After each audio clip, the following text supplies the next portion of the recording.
할머니는 결혼식 때 뒤쪽 구석에 앉으시면 돼요. 손님들한테 창피하니까요.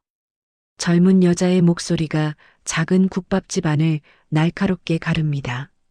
70대 초반으로 보이는 할머니는 묵묵히 고개를 끄덕이며 냄비 속 육수를 저었습니다. 김이 모락모락 피어오르는 가운데 할머니의 손이 미세하게 떨렸습니다. 평생 수많은 일을 겪어온 그 손이 지금 이 순간만큼은 제대로 힘을 쓸 수 없었습니다. 그날 저녁 할머니는 홀로 남은 식당에서 서랍 깊숙이 숨겨둔 낡은 사진 한 장을 꺼냈습니다. 사진 속 여자의 얼굴은 반으로 찢겨 있었습니다. 오래된 사진이었습니다. 색이 바래고 모서리가 닳았지만 할머니는 그 사진을 아직도 간직하고 있었습니다. 30년. 참 오래 기다렸습니다. 할머니의 눈에서 한 줄기 눈물이 떨어졌습니다. 그 눈물은 사진 위로 떨어져 잉크를 번지게 했습니다. 당신은 지금 이 순간에도 누군가를 겉모습으로 판단하고 있을지 모릅니다. 초라해 보이는 옷차림, 낡은 차, 작은 가게. 그것만 보고 사람의 가치를 매기고 있을지 모릅니다. 하지만 그 판단이 얼마나 큰 실수인지, 돌이킬 수 없는 후회를 만들 수 있는지 알고 계십니까? 한순간의 오만함이 평생의 후회로 돌아올 수 있다는 것을 알고 계십니까? 이 이야기는 단순한 복수극이 아닙니다. 이것은 우리 모두가 겪을 수 있는 일입니다. 시어머니와 며느리의 갈등, 돈 앞에서 변하는 사람들, 겉모습만 보고 무시당하는 경험. 누구에게나 일어날 수 있는 바로 당신의 이야기일 수 있습니다. 당신의 가족에게, 당신의 이웃에게, 그리고 어쩌면 당신 자신에게 일어날 수 있는 일입니다. 평범한 국밥집 할머니가 있었습니다. 매일 새벽 5시에 일어나 육수를 끓이고 손님들에게 따뜻한 밥 한 끼를 대접하는 사람이었습니다. 누구도 그 할머니의 과거를 몰랐습니다. 30년 전 무슨 일이 있었는지, 왜 그렇게 조용히 살고 있는지, 그리고 그 할머니 앞에 나타난 사람이 바로 30년 전 자신을 배신한 그 며느리라는 것을 아무도 예상하지 못했습니다. 세상에는 우연이라는 이름으로 찾아오는 필연이 있습니다. 이 이야기가 바로 그런 이야기입니다. 우리는 살면서 수없이 많은 선택을 합니다. 누군가를 대하는 태도, 판단하는 기준, 말하는 방식. 그 모든 것이 결국 우리 자신에게 돌아옵니다. 좋은 것도 나쁜 것도 모두 돌아옵니다. 그것을 깨닫는 순간이 너무 늦기 전에 이 이야기를 들어야 합니다. 지금 당신 곁에 있는 그 평범해 보이는 사람이 어쩌면 당신 인생에서 가장 중요한 사람일 수 있으니까요. 그 사람을 어떻게 대하느냐가 결국 당신의 운명을 결정할 수도 있으니까요. 서울 변두리 골목 안쪽 20년째 그 자리를 지키고 있는 국밥집이 하나 있습니다. 정심식당이라는 간판이 걸려 있었습니다. 페인트가 벗겨지고 글씨가 희미해졌지만 단골 손님들은 모두 이 간판을 알아봅니다. 비가 오나 눈이 오나 20년을 한결같이 그 자리에 있었던 간판입니다. 아침 5시면 어김없이 불을 켜는 이곳의 주인은 박정심 할머니입니다. 73의 나이에도 새벽마다 큰 가마솥에 불을 지피고 육수를 끓입니다. 솥뼈와 사골을 넣고 하루 종일 끓인 육수입니다. 그 진한 국물이 이 식당의 생명이었습니다. 할머니는 재료 하나하나에 정성을 쏟았습니다. 그것이 할머니가 사는 방식이었습니다.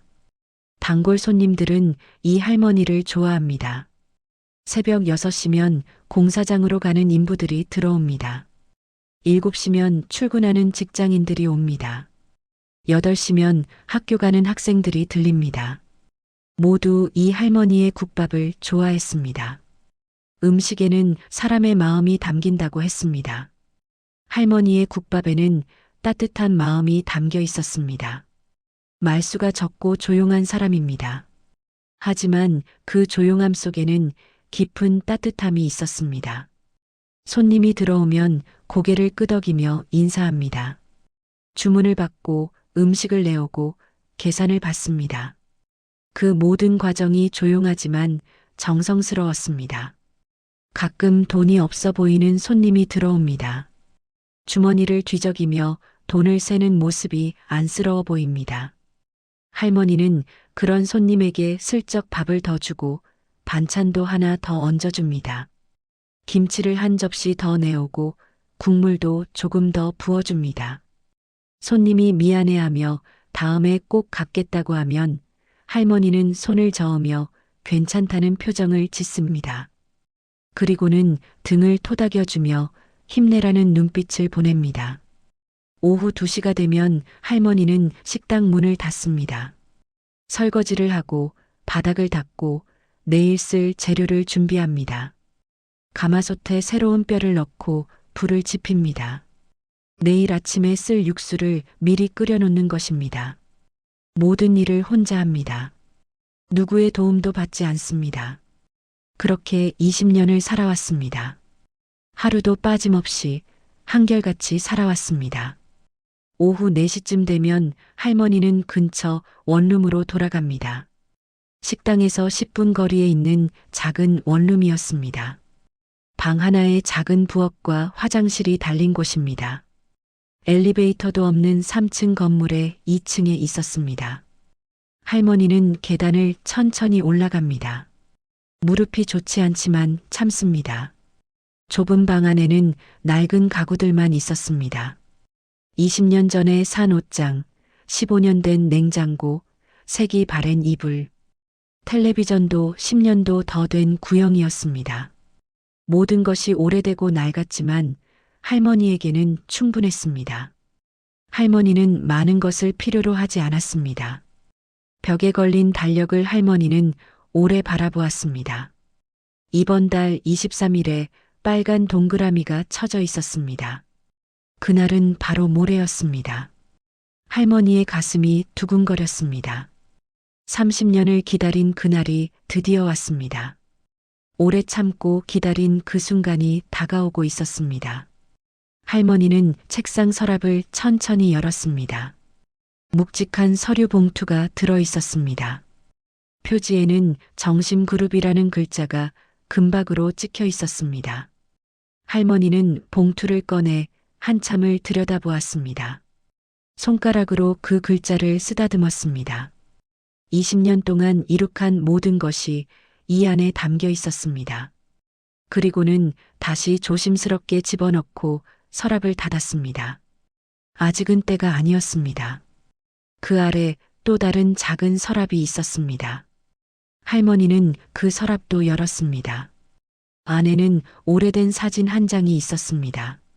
사진 모서리가 달아 있었고 색이 많이 발해 있었습니다. 젊은 시절의 할머니와 한 남자, 그리고 귀여운 아기가 함께 찍힌 가족 사진이었습니다.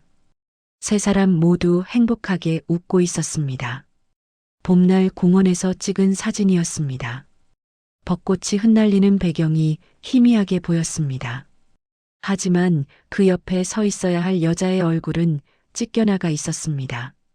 누군가 일부러 찢어낸 것이 분명했습니다. 정확하게 그 사람의 얼굴 부분만 찢어냈습니다. 할머니는 그 사진을 오래 들여다보았습니다.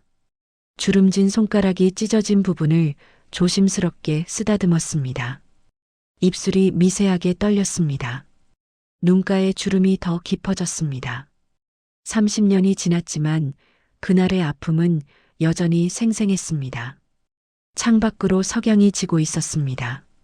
붉은 노을이 좁은 방 안을 물들였습니다. 할머니는 창가에 서서 먼 산을 바라보았습니다. 20년을 이 방에서 살았습니다. 20년을 혼자 지냈습니다. 외롭지 않았다면 거짓말일 것입니다. 밤이면 적막함이 가슴을 짓눌렀습니다. 하지만 할머니는 참았습니다. 이 모든 것에는 이유가 있었습니다. 반드시 이루어야 할 일이 있었습니다. 다음 날 오후 식당에 낯선 손님이 찾아왔습니다. 60대 초반의 단정한 신사였습니다. 잘 다려진 정장을 입고 있었고 품이 있는 인상이었습니다. 은퇴 안경을 쓰고 있었고 서류 가방을 들고 있었습니다. 그는 구석자리에 조용히 앉아 국밥을 주문했습니다. 다른 손님들은 그를 쳐다보지도 않았습니다. 그저 평범한 손님처럼 보였으니까요. 할머니가 국밥을 내오자 그는 조심스럽게 주변을 살폈습니다. 다른 손님들이 자기 음식에만 집중하고 있는 것을 확인했습니다. 그리고 작은 목소리로 말했습니다.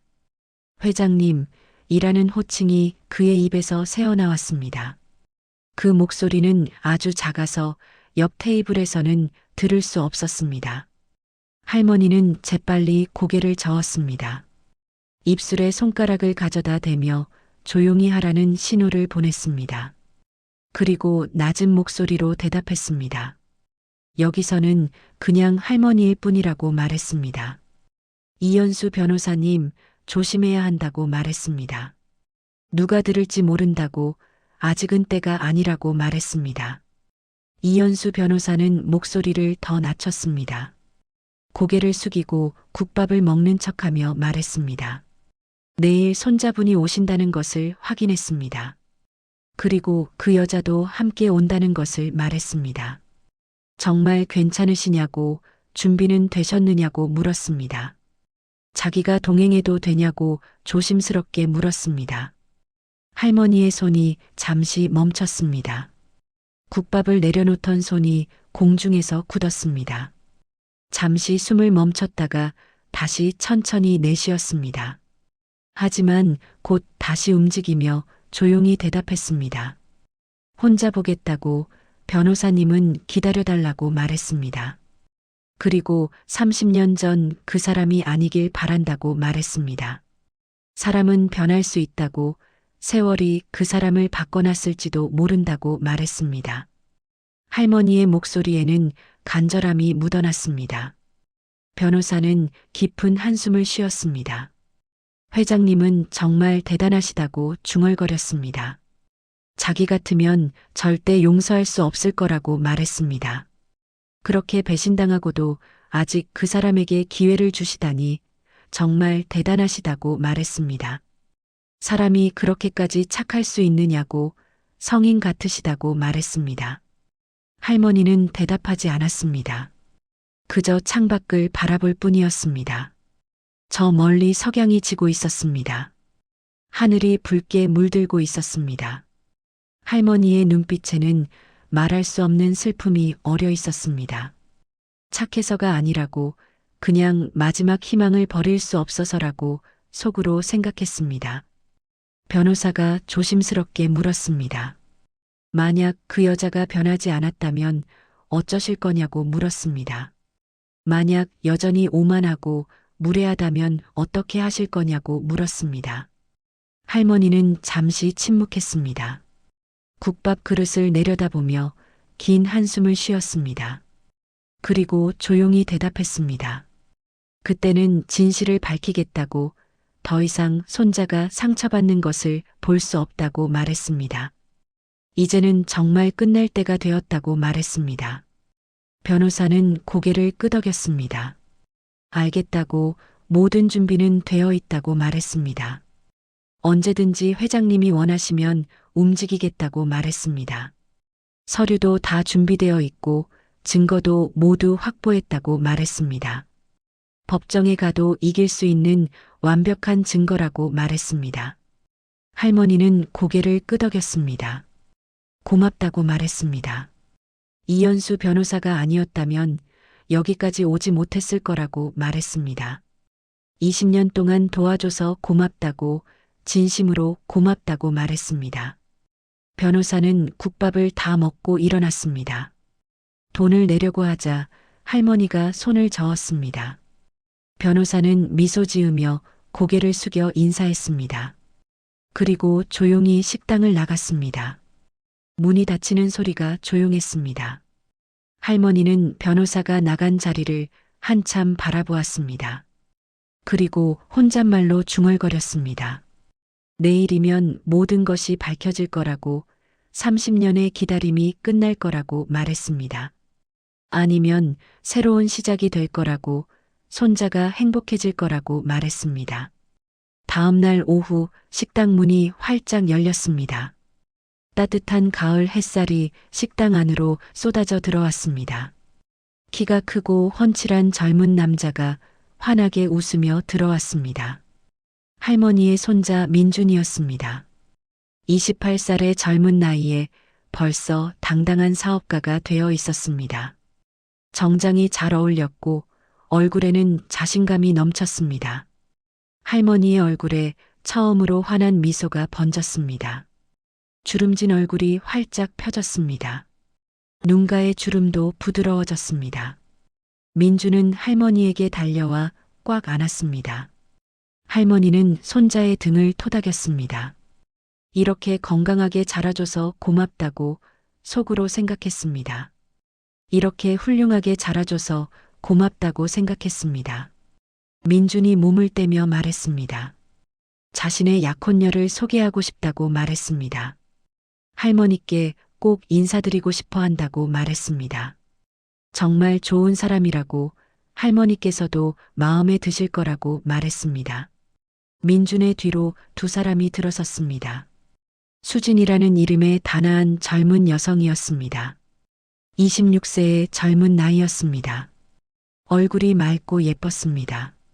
긴 생머리를 단정하게 묶고 있었고 수수하지만 깔끔한 옷을 입고 있었습니다. 그 뒤로 또 한 사람이 들어왔습니다. 그녀의 어머니인 강미란이었습니다. 그 순간 할머니의 숨이 멎었습니다. 심장이 쿵하고 내려앉는 느낌이었습니다. 다리에 힘이 풀렸습니다. 손에 들고 있던 국자가 떨어질 뻔했습니다. 할머니는 테이블을 붙잡고 간신히 정신을 붙들었습니다. 눈앞이 아득해졌습니다. 귀에서 윙 하는 소리가 났습니다. 30년. 세월이 많이 흘렀습니다. 미란의 얼굴에도 주름이 생겼습니다. 머리에는 흰머리가 섞여 있었습니다. 하지만 그 얼굴을 잊을 수가 없었습니다. 그 차갑고 오만한 눈빛을 잊을 수가 없었습니다.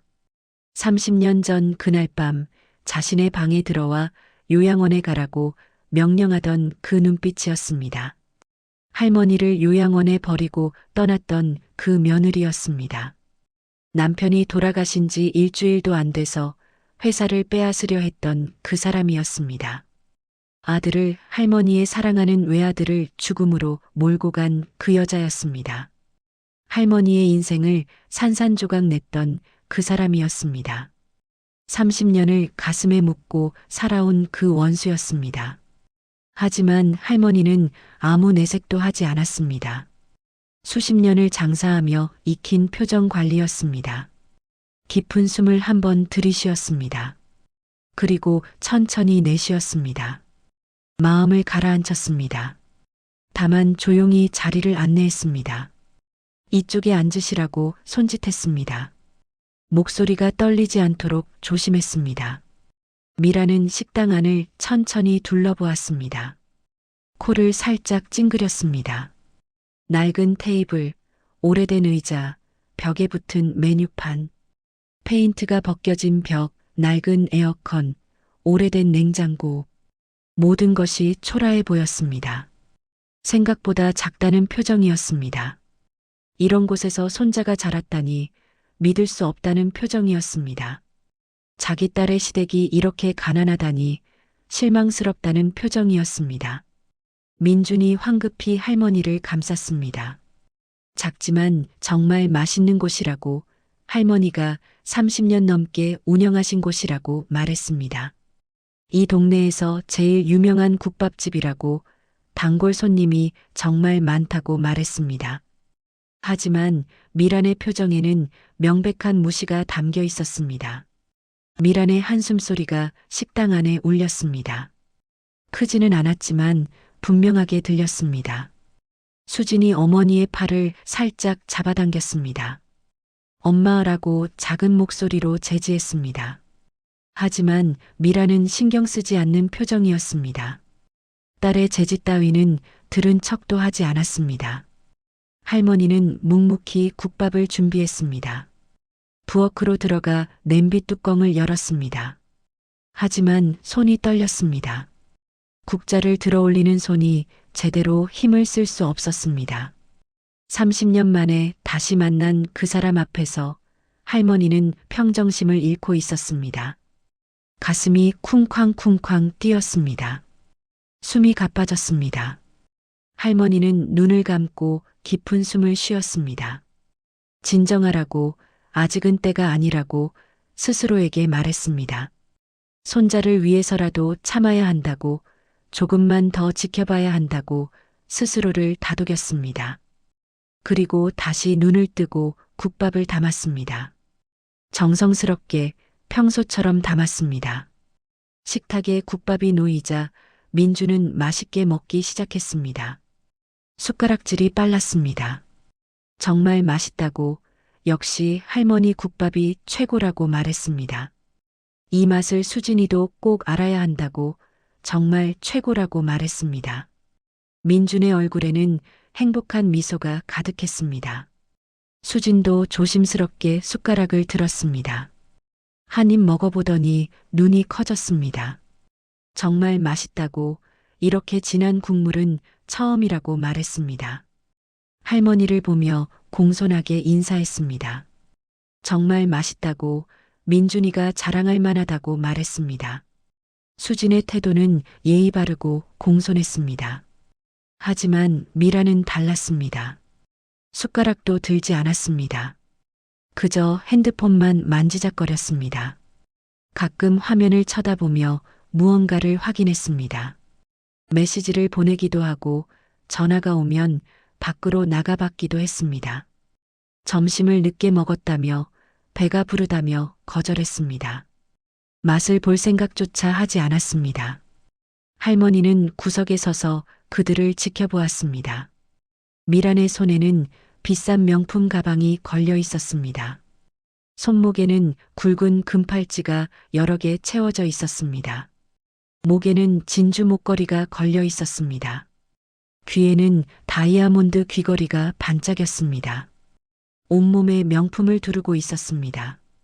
어림잡아도 수천만 원은 좋게 넘어 보였습니다. 저 여자는 어떻게 저런 것들을 살 수 있게 되었을까? 할머니는 속으로 생각했습니다. 30년 전 아들이 사업에 실패했을 때 미라는 이혼을 요구했습니다. 돈이 없으면 필요 없다고, 가난하게는 못 산다고 말했습니다. 그리고 아들은 스스로 목숨을 끊었습니다. 그 후 미라는 어떻게 살았을까? 누구의 도움으로 저렇게 살게 되었을까? 혹시 재혼을 했을까? 할머니는 알고 있었습니다. 미란이 다니는 회사의 대주주가 정심그룹이라는 것을 알고 있었습니다. 수진이 받은 장학금이 정심그룹재단에서 나왔다는 것도 알고 있었습니다. 미란의 집 월세를 몇 년째 대신 내주고 있다는 것도 알고 있었습니다. 수진의 대학 등록금도 정심그룹에서 나갔다는 것을 알고 있었습니다. 모든 것을 할머니가 뒤에서 도와줬습니다. 손자의 미래를 위해서, 손자가 사랑하는 사람을 위해서 도와줬습니다. 하지만 미란은 몰랐습니다. 자기가 얼마나 운이 좋은지, 누가 자기를 도와주고 있는지 전혀 몰랐습니다. 그저 자기가 잘나서 그렇게 된 줄 알았습니다. 식사가 끝나갈 무렵 미란이 입을 열었습니다. 결혼식 날짜와 장소를 알려주었습니다. 다음 달 15일 강남의 고급 웨딩홀이었습니다. 500명이 들어가는 대형 홀이라고, 최고급 시설이라고 자랑했습니다.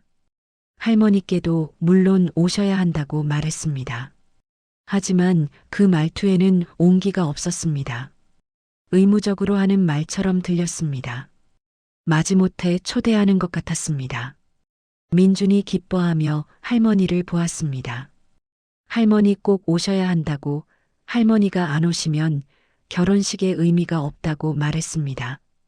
할머니의 축복을 받고 싶다고, 할머니가 제일 중요한 분이라고 말했습니다. 민준의 목소리에는 진심이 담겨 있었습니다. 할머니는 고개를 끄덕였습니다. 꼭 가겠다고 말했습니다. 손자의 결혼식을 어떻게 빠지겠냐고 말했습니다. 반드시 가서 축복해주겠다고 말했습니다. 할머니의 눈에 눈물이 맺혔습니다. 하지만 참았습니다. 손자 앞에서 우는 모습을 보일 수 없었습니다. 세 사람이 식당을 나서며 민주는 할머니를 꼭 안아주었습니다. 할머니는 손자의 체온을 느꼈습니다. 이렇게 건강하게 자라줘서 고맙다고 속으로 또 한 번 생각했습니다. 이렇게 효심이 깊게 자라줘서 고맙다고 생각했습니다. 수진도 공손하게 인사를 했습니다. 맛있었다고 다음에 또 오겠다고 말했습니다. 할머니를 보며 깊게 허리를 숙였습니다. 할머니는 그 아이를 보며 안쓰러운 마음이 들었습니다. 저 아이는 어머니의 과거를 모를 것입니다. 어머니가 무슨 짓을 했는지 모를 것입니다. 착한 아이인데 그런 어머니를 둬서 안타까웠습니다. 하지만 미라는 고개만 까딱했을 뿐입니다. 제대로 된 인사도 하지 않았습니다. 그저 빨리 나가고 싶다는 표정이었습니다. 이런 허름한 곳에 더 있기 싫다는 표정이었습니다. 밖으로 나가자마자 손 소독제를 꺼내 손을 닦았습니다. 문이 닫히자 할머니는 그 자리에 주저앉았습니다. 의자에 털썩 앉았습니다. 가슴이 두근거렸습니다. 숨이 제대로 쉬어지지 않았습니다. 손이 떨려서 물잔을 제대로 잡을 수가 없었습니다. 30년 만에 다시 본 그 얼굴이었습니다. 조금도 변하지 않은 그 차갑고 오만한 눈빛이었습니다. 여전히 돈으로 사람을 판단하는 그 태도였습니다. 할머니는 눈을 감았습니다. 그리고 30년 전 그날로 돌아갔습니다. 기억이 홍수처럼 밀려왔습니다. 참고 참았던 기억들이 한꺼번에 떠올랐습니다. 30년 전 박정심은 정심건설의 회장 부인이었습니다. 남편 박동진과 함께 맨손으로 일구어낸 회사였습니다. 40년 전 두 사람은 작은 철물점을 열었습니다. 동네 사람들에게 목과 망치를 팔았습니다. 작은 일이었지만 두 사람은 정직하게 일했습니다. 단 한 푼도 속이지 않았습니다. 물건값도 정직하게 받았습니다. 10년이 지나자 철물점은 건축 자재상으로 성장했습니다. 20년이 지나자 작은 건설 회사가 되었습니다. 30년이 지나자 중견기업으로 자리 잡았습니다. 화려하지는 않았지만 단단한 회사였습니다. 직원들을 가족처럼 대했고 거래처와는 신의를 지켰습니다. 그것이 두 사람이 회사를 경영하는 방식이었습니다. 외아들 박민호가 결혼을 한다고 했을 때 정심은 기뻤습니다. 아들은 착한 아이였습니다. 부모를 잘 따랐고 회사 일도 열심히 배웠습니다. 그런 아들이 드디어 가정을 꾸린다니 정심은 정말 기뻤습니다. 남편도 기뻐했습니다. 드디어 손주를 볼 수 있다고, 대가 이어진다고 기뻐했습니다. 며느리 강미라는 가난한 집안 출신이었습니다. 부모님이 일찍 돌아가셔서 고아원에서 자랐다고 했습니다. 친척도 없이 혼자 살아왔다고 했습니다. 하지만 그것은 문제가 되지 않았습니다. 정심 자신도 가난한 집에서 자랐으니까요. 오히려 그런 아이를 아들이 선택했다는 것이 자랑스러웠습니다. 어려운 환경에서도 대학을 나왔다니 대견하고 훌륭하다고 생각했습니다. 하지만 미란이 집에 들어온 순간부터 분위기가 달라졌습니다. 미란은 정심을 무시했습니다. 시어머니를 어머님이라고 부르지 않고 할머니라고 불렀습니다. 처음에 정심은 농담인 줄 알았습니다. 요즘 젊은 사람들의 새로운 호칭인 줄 알았습니다. 하지만 곧 알게 되었습니다. 그것은 진심 어린 무시였다는 것을 알게 되었습니다. 집안일을 시키면 대놓고 짜증을 냈습니다. 설거지를 부탁하면 한숨을 쉬었습니다. 청소를 부탁하면 얼굴을 찌푸렸습니다. 명절 음식을 준비하자고 하면 피곤하다며 방에 들어가 버렸습니다. 시댁 식구들과 식사를 하면서도 핸드폰만 보았습니다. 정심의 남편 박동진은 며느리를 감쌌습니다. 젊은 사람이니 이해하라고 말했습니다. 요즘 세대는 다 그렇다고 말했습니다. 며느리에게 너무 많은 것을 기대하지 말라고 말했습니다. 시대가 변했다고 옛날처럼 살 수는 없다고 말했습니다. 아들 민호도 아내 편만 들었습니다. 어머니께 말했습니다. 미란이가 힘들어한다고 조금만 이해해달라고 말했습니다. 어머니가 너무 많은 것을 바란다고 말했습니다. 요즘 며느리들은 다 그렇다고 시대가 변했다고 말했습니다. 정심은 참았습니다. 가족의 평화를 위해서라고 생각했습니다. 며느리도 시간이 지나면 변할 거라고 생각했습니다. 사랑으로 대하면 언젠가는 마음을 열 거라고 믿었습니다. 그저 시간이 필요할 뿐이라고 생각했습니다. 하지만 시간이 지날수록 미란의 태도는 더 나빠졌습니다. 정심을 대놓고 무시했습니다. 회사 일에도 간섭하기 시작했습니다. 남편에게 말했습니다. 회사 지분을 아들에게 넘기라고 말했습니다. 이제 새로운 세대가 경영해야 한다고 말했습니다. 시어머니는 나이가 많아서 경영을 제대로 못한다고 말했습니다. 정심은 거절했습니다. 아직 아들이 어리다고 말했습니다. 더 배워야 한다고 말했습니다. 회사 경영은 하루아침에 배울 수 있는 게 아니라고 최소한 5년은 더 배워야 한다고 말했습니다. 하지만 미라는 포기하지 않았습니다. 매일같이 시어머니를 압박했습니다. 그러던 어느 날 정심의 남편 박동진이 교통사고를 당했습니다. 새벽에 골프장으로 가던 길이었습니다. 거래처 사장님과 약속이 있었습니다. 졸음운전 차량이 중앙선을 넘어왔습니다. 피할 틈도 없었습니다. 남편은 그 자리에서 숨을 거두었습니다. 40년을 함께한 동반자가 한순간에 떠났습니다. 정심의 세상이 무너졌습니다. 40년을 함께한 동반자였습니다. 가난할 때도 힘들 때도 항상 함께였습니다.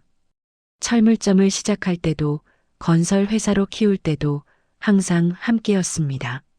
그 사람이 하루아침에 떠나버렸습니다. 정심은 며칠을 울었습니다.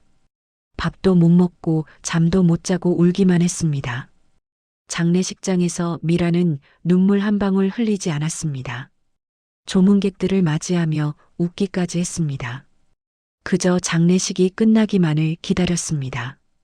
정심은 그런 며느리를 보며 소름이 돋았습니다. 저 사람에게는 정말 마음이 없구나 라고 생각했습니다. 그리고 7일장이 끝나자마자 미라는 서류를 들고 나타났습니다. 회사 지분 이전 동의서였습니다. 회장직을 아들에게 넘기라는 내용이었습니다. 미라는 정심 앞에 서류를 내밀며 말했습니다. 이제 서명만 하시면 된다고 빨리 하자고 말했습니다. 장례도 끝났으니 이제 회사 일을 정리해야 한다고 말했습니다. 정심은 서류를 읽어보았습니다. 회사의 모든 지분을 아들에게 넘기는 내용이었습니다. 자신은 아무것도 갖지 못하는 내용이었습니다. 정심은 고개를 저었습니다. 안 된다고, 아직 아들이 준비가 안 됐다고 말했습니다. 회사를 맡기려면 최소한 몇 년은 더 배워야 한다고 말했습니다. 미란의 얼굴이 굳어졌습니다. 왜 안 되냐고, 이제 세대 교체를 해야 한다고 소리쳤습니다. 시어머니는 이제 나이가 많아서 경영을 못한다고 소리쳤습니다. 아들도 어머니에게 부탁했습니다. 제발 서명해달라고, 자기를 믿어달라고 말했습니다. 자기가 잘할 수 있다고, 아내와 함께 회사를 잘 키우겠다고 말했습니다. 하지만 정심은 완강했습니다. 안 된다고, 조금 더 기다리자고 말했습니다. 남편이 떠난 지 이제 겨우 일주일밖에 안 됐다고 조금만 기다려달라고 말했습니다. 100일만 기다려달라고, 그때 다시 이야기하자고 말했습니다. 그날 밤 미란이 정심의 방에 들어왔습니다. 문을 쾅 열고 들어왔습니다. 정심은 침대에 앉아 있었습니다. 남편의 사진을 보고 있었습니다. 눈물을 흘리고 있었습니다. 미라는 정심 앞에 섰습니다. 그리고 차갑게 말했습니다. 이제 이 집에는 필요 없는 사람이라고 말했습니다. 요양원에 가시는 게 좋겠다고 말했습니다. 아들도 그렇게 생각한다고 말했습니다. 이미 아들과 의논했다고 내일부터 요양원에 가시면 된다고 말했습니다. 정심은 믿을 수 없었습니다. 요양원이라니 자기가 왜 요양원에 가야 하냐고 물었습니다. 아직 건강하고 정신도 멀쩡한데 왜 요양원에 가야 하냐고 물었습니다. 아들이 정말 그렇게 말했냐고 믿을 수 없다고 말했습니다. 미라는 웃었습니다. 차갑고 섬뜩한 웃음이었습니다. 어차피 선택권은 없다고 말했습니다. 이미 요양원은 예약해놨다고 말했습니다. 내일 아침에 차가 온다고 말했습니다. 순순히 따라오시는 게 좋을 거라고 말했습니다. 정심이 거절하자 미라는 협박했습니다. 만약 순순히 가지 않으면 강제로 보낼 거라고 말했습니다. 정신병원에 입원시킬 수도 있다고 말했습니다. 의사 소견서는 이미 준비했다고 말했습니다. 시어머니가 치매에 걸렸다는 소견서를 받아놨다고 말했습니다.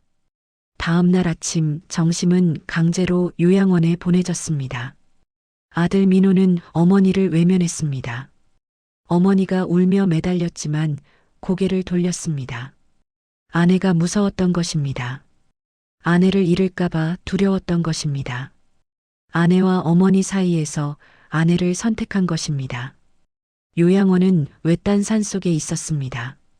도시에서 2시간이나 걸리는 곳이었습니다. 작고 낡은 건물이었습니다. 냄새도 좋지 않았습니다. 방은 좁고 어두웠습니다. 같은 방을 쓰는 할머니들은 모두 치매를 앓고 있었습니다. 밤이면 소리를 지르는 할머니도 있었습니다. 정심은 그곳에서 1년을 보냈습니다. 면회는 한 번도 오지 않았습니다. 전화도 오지 않았습니다. 편지도 오지 않았습니다. 세상과 완전히 단절되었습니다. 정심은 매일 창밖만 바라보았습니다. 언제 아들이 오나, 언제 미안하다고 찾아오나 기다렸습니다. 아들이 정신을 차리고 어머니를 데리러 오기를 기다렸습니다. 하지만 아무도 오지 않았습니다. 1년 동안 단 한 번도 오지 않았습니다. 그 1년 동안 정심은 많은 것을 깨달았습니다. 사람은 믿을 수 없다는 것을 깨달았습니다. 가족도 때로는 적이 될 수 있다는 것을 깨달았습니다. 하지만 무엇보다 중요한 것을 깨달았습니다. 여기서 죽을 수는 없다는 것을 깨달았습니다. 이대로 끝낼 수는 없다는 것을 깨달았습니다. 정심은 탈출을 계획했습니다. 요양원의 경비가 허술하다는 것을 알아냈습니다. 밤 11시쯤 되면 간호사들이 모두 휴게실에 모인다는 것을 알아냈습니다. 뒷문은 낡아서 잠금 장치가 제대로 작동하지 않는다는 것을 알아냈습니다. 달이 없는 날 밤이 가장 어둡다는 것도 알아냈습니다. 그리고 어느 날 밤 정심은 요양원을 탈출했습니다. 달이 없는 캄캄한 밤이었습니다. 밤 11시 간호사들이 휴게실로 들어가는 것을 확인했습니다. 정심은 조용히 방을 나왔습니다. 복도를 따라 뒷문으로 걸어갔습니다. 심장이 터질 것 같았습니다.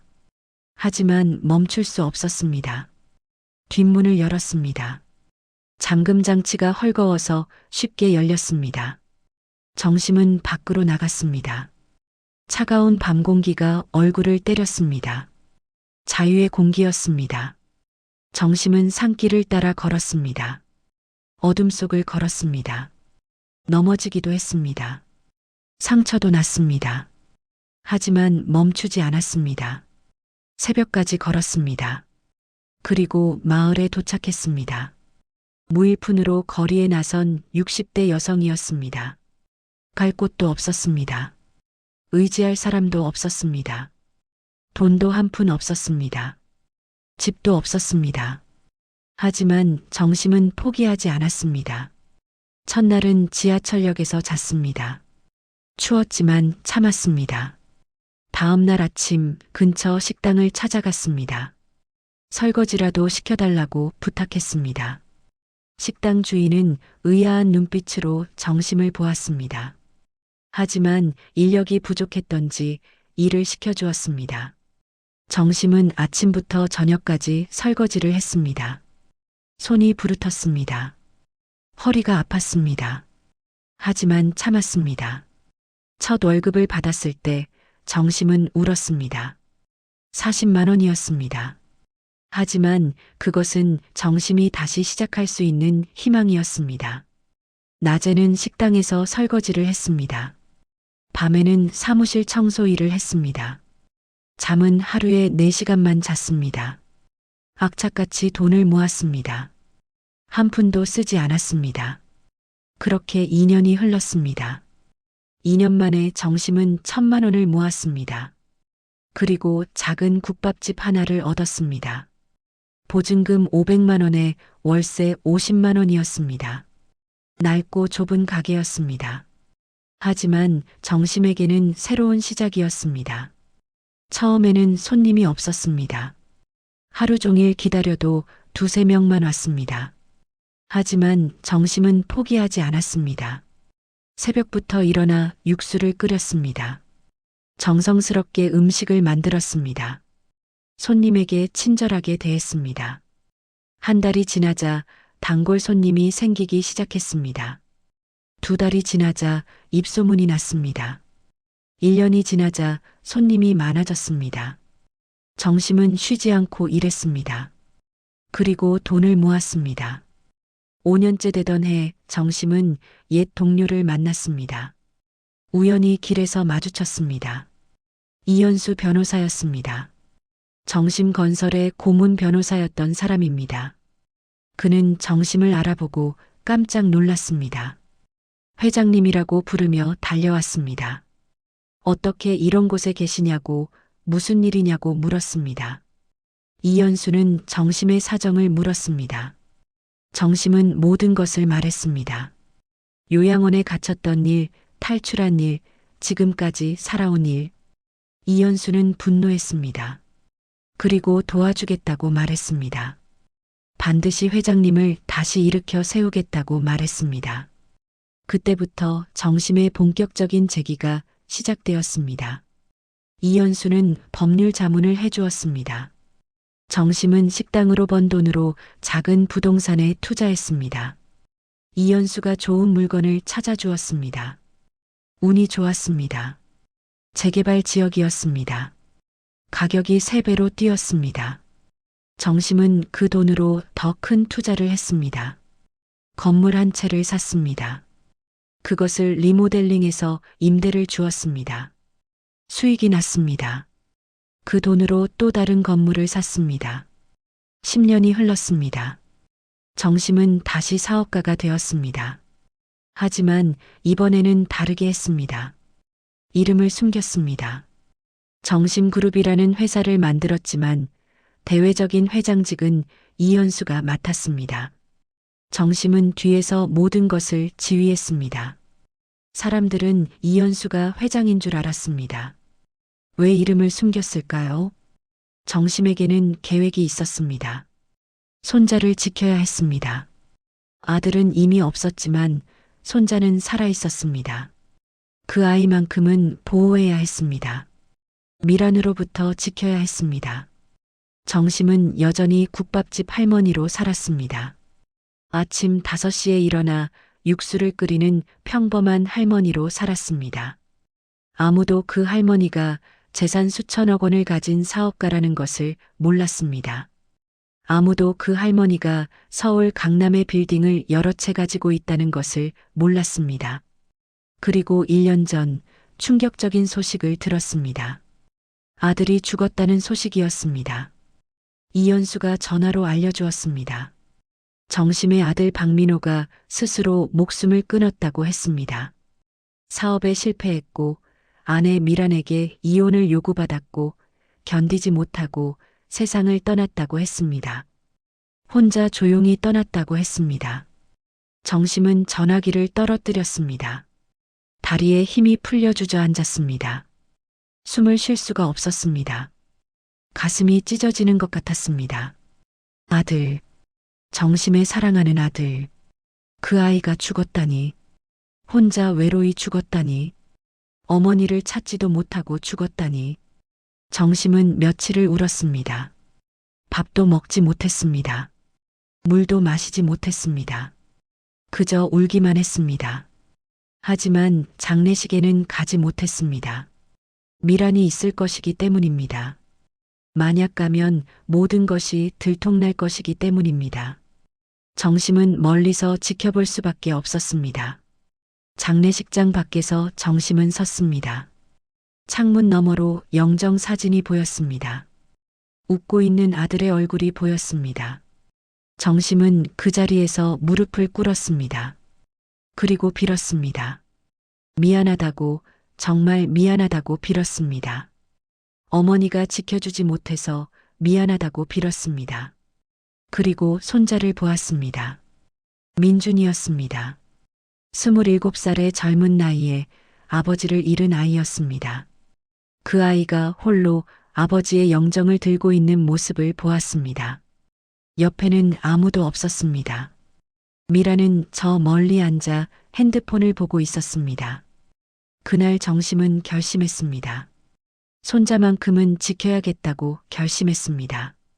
미란으로부터 지켜야겠다고, 그 아이만큼은 행복하게 살 수 있도록 도와야겠다고 결심했습니다. 아들을 지키지 못했지만 손자만큼은 지키겠다고 다짐했습니다. 정심은 익명으로 민준을 도왔습니다. 민준이 대학에 진학할 때 장학금을 주었습니다. 정심그룹 재단 명의였습니다. 미국으로 유학을 갈 때도 비용을 대주었습니다. 생활비도 보냈습니다. 민준은 그것이 할머니의 돈인 줄 몰랐습니다. 그저 운이 좋다고 생각했습니다. 열심히 공부해서 장학금을 받는다고 생각했습니다. 미란에게도 도움을 주었습니다. 미란이 다니는 회사를 정심그룹이 인수했습니다. 그래서 미란의 일자리가 보장되었습니다. 미란이 사는 집의 월세도 정심그룹 계열사가 대신 내주었습니다. 수진의 대학 등록금도 정심그룹 재단에서 나갔습니다. 하지만 미란은 몰랐습니다. 자기가 얼마나 운이 좋은지 몰랐습니다. 정심은 그렇게 20년을 살았습니다. 뒤에서 조용히 가족을 도우며 살았습니다. 언젠가는 진실을 밝힐 날이 올 거라고 믿으며 살았습니다. 손자가 성공하고 행복해지는 것을 보는 것이 유일한 기쁨이었습니다. 그리고 이제 손자가 결혼을 한다고 했습니다. 그런데 그 신부의 어머니가 바로 미란이라니, 운명이란 참 묘한 것이었습니다. 정심은 이것이 마지막 시험이라고 생각했습니다. 미란이 정말 변했는지 확인하는 마지막 기회라고 생각했습니다. 정심은 과거의 기억에서 빠져나왔습니다. 식당 안은 조용했습니다. 손님들은 모두 나갔습니다. 저녁 시간이었습니다. 정심은 일어나 문을 닫았습니다. 그리고 핸드폰을 꺼내 이현수에게 전화를 걸었습니다. 지켜보자고 말했습니다. 미란이 정말 변했는지 지켜보자고 말했습니다. 만약 변하지 않았다면 그때 진실을 밝히자고 말했습니다. 이현수는 알겠다고 대답했습니다. 모든 준비는 되어 있다고, 언제든 움직일 수 있다고 말했습니다. 정심은 전화를 끊고 창밖을 바라보았습니다. 밤이 깊어가고 있었습니다. 별들이 하늘에 떠 있었습니다. 정심은 그 별들을 보며 기도했습니다. 제발 미란이 변했기를, 제발 손자가 행복하기를 기도했습니다. 일주일이 지났습니다. 그동안 정심은 조용히 지켜보았습니다. 민준이 가끔 식당에 왔습니다. 결혼 준비 이야기를 했습니다. 하지만 이상한 점이 있었습니다. 민준은 할머니에게 아무것도 물어보지 않았습니다. 예식장을 어디로 할지, 드레스는 어떤 것을 입을지, 피로연은 어떻게 할지 할머니의 의견을 전혀 묻지 않았습니다. 정심이 물었습니다. 왜 아무것도 물어보지 않느냐고 물었습니다. 민주는 난처한 표정을 지었습니다. 그리고 조심스럽게 말했습니다. 미란이 모든 것을 결정하고 있다고 말했습니다. 할머니께는 나중에 알려드리겠다고 말했습니다. 할머니는 그냥 편하게 계시면 된다고 미란이 말했다고 했습니다. 정심은 속으로 한숨을 쉬었습니다. 역시 미란은 변하지 않았습니다. 여전히 정심을 무시하고 있었습니다. 30년 전과 똑같았습니다. 며칠 후 민준이 또 식당에 왔습니다. 이번에는 수진과 함께였습니다. 두 사람의 표정이 밝았습니다. 민준이 말했습니다. 할머니께 부탁이 있다고 말했습니다. 정심이 물었습니다. 무엇이냐고 물었습니다. 민준은 숨을 깊이 쉬었습니다. 그리고 말했습니다. 결혼식 날 축사를 해달라고 부탁했습니다. 할머니가 자신이 가장 존경하는 분이라고 말했습니다. 할머니의 축복을 받고 싶다고 말했습니다. 할머니가 축사를 해주시면 정말 행복할 것 같다고 말했습니다. 정심의 눈에 눈물이 맺혔습니다. 손자가 자신을 그렇게 생각하다니, 그렇게 존경하다니. 정심은 고개를 끄덕였습니다. 그러마 라고 대답했습니다. 기꺼이 하겠다고 말했습니다. 민준과 수진이 기뻐했습니다.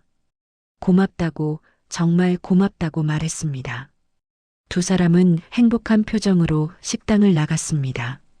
하지만 이틀 후 미란이 식당에 찾아왔습니다. 혼자였습니다. 민준도 없고 수진도 없었습니다. 미란은 자리에 앉지도 않고 서서 말했습니다. 축사는 자기 쪽 친척 어른이 하실 거라고 말했습니다. 할머니는 그냥 자리에 앉아만 계시면 된다고 말했습니다. 정심이 민준이 부탁했다고 말하자 미라는 코웃음을 쳤습니다. 민준이는 아직 어려서 모르는 것뿐이라고 말했습니다. 결혼식에는 격식이라는 게 있는데 국밥집 할머니가 축사를 하면 체면이 안 선다고 말했습니다. 하객들 앞에서 창피하다고 말했습니다. 정심은 가만히 미란을 보았습니다. 30년 전과 똑같은 눈빛이었습니다. 조금도 변하지 않았습니다. 정심은 속으로 슬퍼했습니다. 정심은 조용히 말했습니다. 알겠다고 민준에게 양해를 구하겠다고 말했습니다. 미라는 만족한 표정으로 나가면서 덧붙였습니다. 결혼식 날 제발 깨끗한 옷이라도 입고 오시라고 말했습니다. 손님들 앞에서 창피하지 않게 하라고 말했습니다. 명품까지는 아니어도 최소한 백화점 옷이라도 입으라고 말했습니다. 문이 닫히고 정심은 한참을 그 자리에 서 있었습니다. 주먹을 꽉 쥐었습니다. 손톱이 손바닥에 파고들었습니다. 피가 날 정도로 세게 쥐었습니다. 정심의 눈에서 눈물이 흘렀습니다. 분노의 눈물이 아니었습니다. 슬픔의 눈물이었습니다. 사람은 정말 변하지 않는구나. 정심은 생각했습니다. 그날 밤 이현수가 찾아왔습니다. 정심의 표정을 보고 이현수는 알았습니다. 더 이상 참지 말라고 말했습니다. 이제 진실을 밝힐 때라고 말했습니다. 하지만 정심은 고개를 저었습니다. 조금만 더 기다려보자고 말했습니다. 또 일주일이 지났습니다. 민준이 식당에 왔습니다. 이번에는 표정이 어두웠습니다.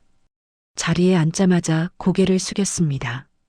한참을 말을 하지 못했습니다. 정심이 물었습니다. 무슨 일이냐고 물었습니다. 민준은 떨리는 목소리로 말했습니다. 할머니에게 정말 미안하다고 말했습니다. 미란이 결혼식 날 할머니를 제일 뒤쪽 자리에 앉히라고 했다고 말했습니다. 하객들 눈에 띄지 않는 곳에 앉히라고 했다고 말했습니다. 민주는 눈물을 글썽였습니다. 자기 때문에 할머니가 이런 대접을 받는다고 말했습니다. 정말 미안하다고 말했습니다. 차라리 결혼을 안 하는 게 나을 것 같다고 말했습니다. 정심은 민준의 머리를 쓰다듬었습니다. 괜찮다고 말했습니다. 할머니는 그냥 내가 행복하면 된다고 말했습니다. 하지만 정심의 마음속에서는 무언가가 단단해지고 있었습니다. 그날 밤 정심은 서랍 속 서류를 꺼냈습니다. 그리고 이현수에게 전화를 걸었습니다. 준비하라고 말했습니다. 이제는 때가 되었다고 말했습니다. 결혼식 전날 고급 웨딩홀에서 리허설이 있었습니다. 정심은 초대받지 못했습니다. 하지만 민준이 몰래 연락했습니다. 할머니가 꼭 와야 한다고 말했습니다. 정심은 평소처럼 수수한 옷을 입고 웨딩홀에 도착했습니다. 화려한 샹들리에와 비단 커튼이 눈부셨습니다. 리허설이 한창일 때 미란이 정심을 발견했습니다. 미란은 황급히 다가와 작은 목소리로 말했습니다. 오늘은 리허설이니 그냥 돌아가시라고 말했습니다. 정심은 민준이 부른 거라고 말했습니다. 미란의 얼굴이 굳어졌습니다. 그리고 냉랭하게 말했습니다. 내일 결혼식 때 할머니는 제일 뒤쪽 구석자리에 앉으시면 된다고 말했습니다. 손님들한테 창피하니까 앞에 나서지 말라고 말했습니다. 그 순간 정심의 안에서 무언가가 끊어졌습니다. 정심은 조용히 말했습니다. 그렇게 창피하다면 자신은 결혼식에 가지 않겠다고 말했습니다. 미란이 어깨를 으쓱했습니다. 그게 좋겠다며 비웃었습니다. 정심은 돌아서서 걸어나갔습니다. 하지만 홀 출구에서 멈췄습니다. 그리고 핸드폰을 꺼내 전화를 걸었습니다. 이현수에게였습니다. 지금 당장 오라고 말했습니다. 20분 후 단정한 정장을 입은 이현수가 웨딩홀에 도착했습니다. 그의 뒤로 정장을 입은 사람들이 여럿 따라왔습니다. 리허설은 거의 끝나가고 있었습니다. 미란과 민준 가족이 웨딩홀 중앙에 서 있었습니다. 이현수가 홀 안으로 들어서자 모두의 시선이 그쪽으로 쏠렸습니다. 이현수는 단상으로 걸어갔습니다. 그리고 마이크를 잡았습니다. 실례하겠다고 말했습니다. 자신은 정심그룹 법무팀장 이현수라고 소개했습니다. 미란의 얼굴에 의아한 표정이 떠올랐습니다. 정심그룹이라니 그게 뭐냐고 물었습니다. 이현수는 차분하게 설명했습니다. 정심그룹은 건설업과 부동산업을 주로 하는 기업이라고 말했습니다. 매출액 3천억 원 규모의 중견 기업이라고 말했습니다. 그리고 이 웨딩홀 건물도 정심그룹 소유라고 말했습니다. 사람들이 웅성거렸습니다. 이현수는 계속 말했습니다. 미란 씨가 다니는 회사의 대주주도 정심그룹이라고 말했습니다. 수진 씨의 대학 장학금도 정심그룹 재단에서 나온 것이라고 말했습니다. 미란 씨 댁의 월세도 정심그룹에서 지원하고 있다고 말했습니다. 미란의 얼굴이 창백해졌습니다. 그리고 이현수는 정심을 가리켰습니다. 저분이 바로 정심그룹의 창업주이자 회장이라고 말했습니다. 홀이 조용해졌습니다. 미란의 입이 벌어졌습니다. 그리고 천천히 정심을 돌아보았습니다. 그 순간 기억이 떠올랐습니다. 30년 전 자신이 요양원에 버렸던 그 시어머니였습니다. 아들을 죽음으로 몰고 간 자신의 과거였습니다. 미란의 다리에 힘이 풀렸습니다. 그 자리에 주저앉았습니다. 민주는 충격에 빠진 얼굴로 할머니를 보았습니다. 할머니가 회장이라니, 정심그룹이 할머니 회사라니 믿을 수 없었습니다. 수진도 눈을 크게 뜨고 있었습니다. 이현수는 서류 가방에서 두툼한 파일을 꺼냈습니다. 그리고 하나씩 공개했습니다. 30년 전 미란이 시어머니를 요양원에 강제로 보낸 증거였습니다. 회사 지분을 가로채려 했던 문서였습니다. 그리고 정심의 아들 민준의 아버지가 사업 실패 후 아내에게 버림받고 세상을 떠난 기록이었습니다. 모든 것이 밝혀졌습니다. 미라는 바닥에 엎드려 울었습니다. 수진도 어머니의 과거를 처음 알고 눈물을 흘렸습니다. 민주는 할머니에게 달려갔습니다. 할머니를 꽉 안았습니다. 미안하다고 몰랐다고 정말 죄송하다고 말했습니다. 정심은 손자의 머리를 쓰다듬었습니다. 내 잘못이 아니라고 괜찮다고 말했습니다. 그리고 미란을 내려다보았습니다. 정심은 조용히 말했습니다. 자신은 복수하려고 여기 온 게 아니라고 말했습니다. 다만 손자의 행복을 위해 그리고 미란이 변했는지 확인하려고 지켜봤다고 말했습니다. 하지만 미란은 여전히 사람을 겉모습으로 판단한다고 말했습니다. 여전히 돈으로 사람의 가치를 매긴다고 말했습니다. 정심의 목소리는 차갑지 않았습니다. 그저 슬펐습니다. 사람은 변할 수 있다고 믿었는데 미란은 변하지 않았다고 말했습니다. 미란은 고개를 들었습니다. 얼굴이 눈물로 범벅이 되어 있었습니다. 그리고 정심의 발을 붙잡았습니다. 용서해달라고 자신이 잘못했다고 울며 빌었습니다. 정심은 한참을 미란을 내려다보았습니다. 그리고 천천히 손을 내밀었습니다. 미란을 일으켜 세웠습니다. 정심은 말했습니다. 자신은 이미 다 용서했다고 말했습니다. 다만 미란이 변하길 기다렸을 뿐이라고 말했습니다. 미란은 고개를 들지 못했습니다. 수진도 어머니 옆에서 눈물을 흘렸습니다. 정심은 수진에게 말했습니다. 어머니의 과거는 과거일 뿐이라고 말했습니다. 중요한 것은 지금부터라고 말했습니다. 그리고 민준을 보았습니다. 민준에게 물었습니다. 아직도 수진이와 결혼하고 싶냐고 물었습니다. 민준은 주저없이 고개를 끄덕였습니다. 정심은 미소를 지었습니다. 그럼 결혼하라고 말했습니다.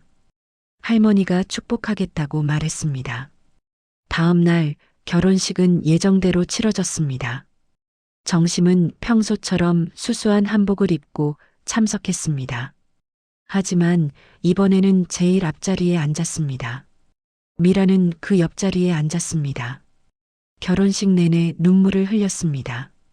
참회의 눈물이었습니다.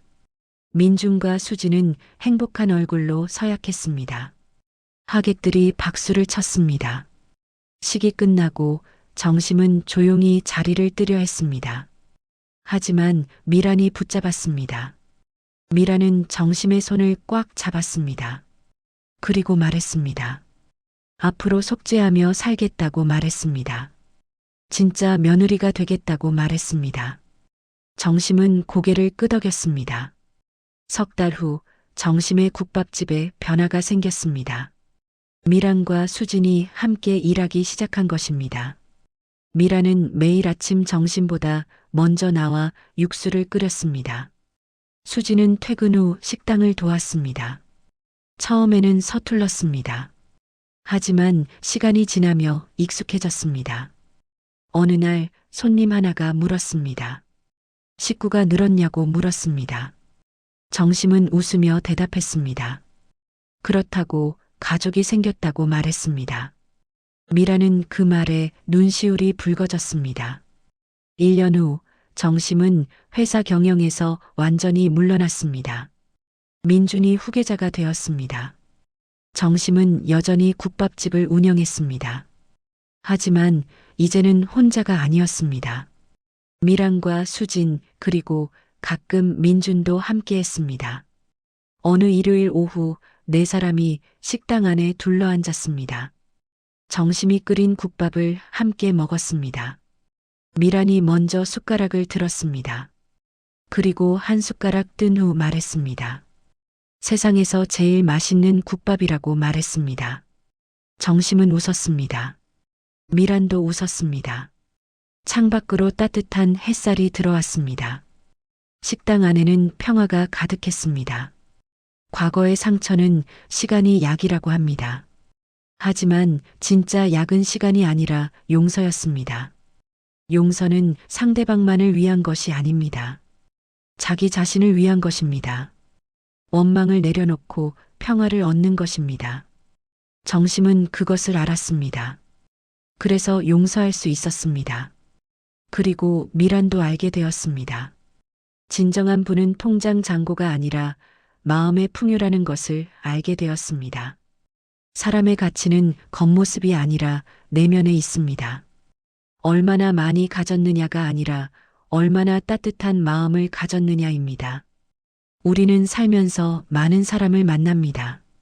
그리고 때로는 겉모습만 보고 판단합니다. 가난해 보인다고, 초라해 보인다고 무시하기도 합니다. 하지만 그 사람이 어떤 사람인지, 어떤 삶을 살아왔는지는 겉모습으로 알 수 없습니다.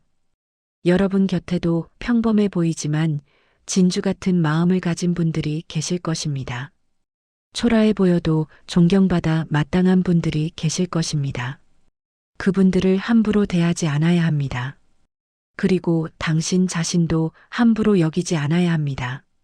사람은 누구나 존중받을 가치가 있습니다.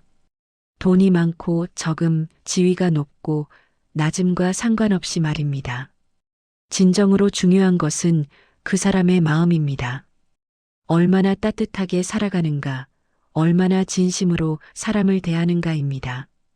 이 이야기 속 정심 할머니는 모든 것을 잃고도 다시 일어섰습니다.